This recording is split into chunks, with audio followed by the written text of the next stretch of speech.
A lot of the things that are wrong with the world we can't fix by ourselves. As much as we'd like to see peace brought to troubled areas, corrupt governments reformed, cancers cured, there's a limited amount that any of us as individuals can do about such things. However, there is one thing that nearly all of us can do that will immediately and exponentially increase goodness and happiness on earth. Parents and all other adults should reserve their highest praise of children for when their children do kind acts. That is not the case at present. As a rule, children receive their highest compliments for one of four things: their intellectual and academic achievements. My son Sean is brilliant. His teacher says he's the best student she's had in years.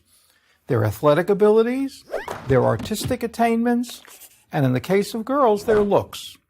Children who receive their parents' and other adults' compliments in these areas are delighted. Everyone loves compliments. But what about the child who doesn't excel at academics, who isn't a gifted athlete or dancer, the girl who is not particularly pretty? About what will their parents praise them? The most flattering remark such a child is likely to hear their parents tell others will be something like, "But he or she is a really good kid," from which it can generally be inferred that being a good kid is not a big deal. That from the parent's perspective, the child is probably not very good at anything worth talking about. Some parents to whom I've made this proposal have told me it's unnecessary. They're certain that they have successfully communicated to their children that being a good person is what really matters most to them. By and large, these parents are deluding themselves. And there is a way for parents to find out if this is so. For many years, Dennis Prager has suggested that parents ask their children, "What do you think that I, your mother, or I, your father, most want you to be? Successful, smart, good, or happy?" Many parents who have conducted this experiment have been quite surprised to learn that their children did not think that being good was what mattered most to their parents. Try it yourself. Ask your child of any age that question: "What do you think I most want you to be?"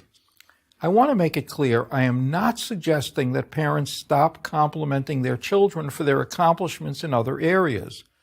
All children want to know that their parents have respect for their accomplishments, and girls, even more than boys, also need to feel that they are physically attractive.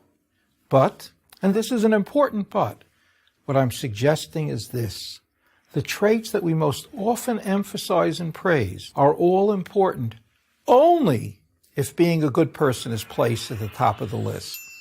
But then you might say, don't these traits have a value in and of themselves, independent of goodness? The answer is no, they don't. Germany did not start World War II and carry out the Holocaust because it lacked intelligence or cultured people, but because it lacked enough good people. Now, what do I mean when I speak about young people being good? Let me cite a few examples.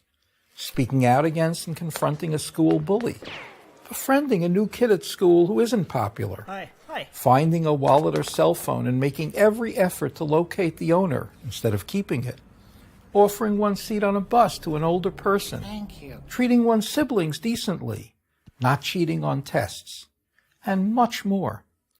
Note, however, I didn't list among my examples going on a 10K walk for a good cause like cancer research. That is, of course, a very worthwhile thing for a young person to do. But it's not really what I'm talking about. I'm talking about individual, one-to-one acts of goodness, of integrity. Why will parents reserving their highest praise for their child's goodness and integrity have so powerful an impact? Because children will then ultimately identify feeling good about themselves with being a good person. They will most like themselves when they act nobly. Or to put it another way, their self-esteem will come more from their goodness than from anything else. What a world that would be. And the best news about this proposal is that you can start doing it immediately.